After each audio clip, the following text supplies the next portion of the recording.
Hardwood floors are top of the must-have list for the majority of home buyers. If you are a homeowner who is lucky enough to already have hardwoods in place, here are some tips to help you keep them looking fresher and in great condition for much longer, so that you can protect this amazing asset in your home. I know this may feel controversial and a lot of people may not agree with it, but removing your shoes is a great way to prevent scratches, scuff marks, and other damage to your hardwood floors.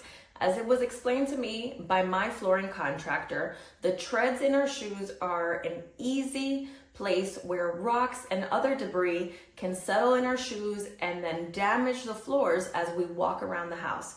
So setting a designated area for you and your guests to remove and place your shoes at the front door, a bench to make it easy and accessible to take shoes off, is a wonderful way that you can help protect your home's biggest asset. If we break it down by square footage, flooring is definitely the material that we have to buy the most of. So removing shoes is an easy way to protect your floors. It also has the added bonus of helping you keep your home cleaner for longer, and it stays more hygienic as well.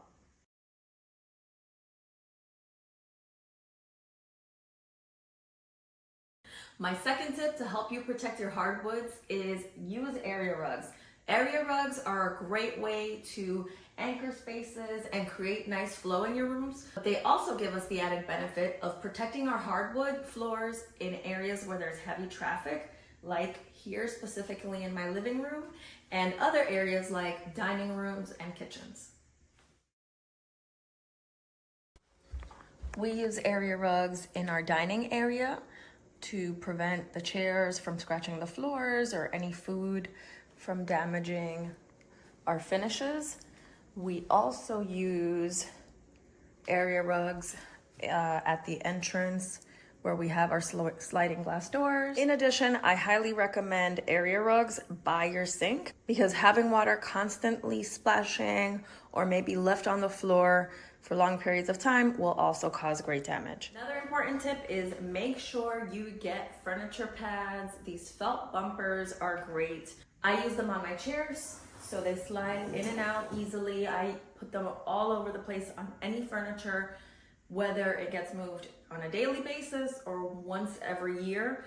I just want to make sure that whenever any big pieces of furniture are getting moved, they are already on sliders. So even when we had our stove installed, I had sliders put in underneath it, so if we ever have to move it, it'll be easy to move. Another important tip to help preserve your wood floors and their finishes is one I got from my flooring contractor, and that's to make sure you mop only using cold water.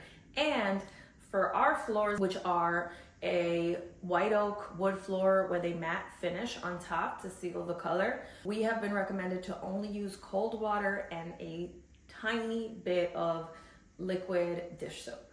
So no fancy flooring soaps, nothing like Murphy's oil, nothing like that, just regular dish soap and just a tiny bit of regular dish soap and plenty of cold water. Super important when you're mopping, make sure your mop is not overly saturated with water. It should be dry, damp, not soaking wet.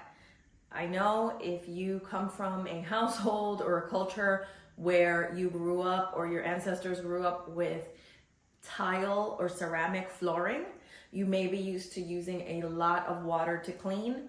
But once you are living with hardwood floors, that wet mopping style is no longer applicable. It will damage your floors, it'll warp the wood, and it'll cause them a lot of wear and tear. Make sure you're using a dry, damp mop.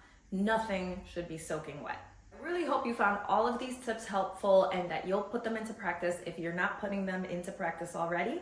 Let me know what tips you use that I may have missed. And I'll see you next time on another video for our homeowner tip series.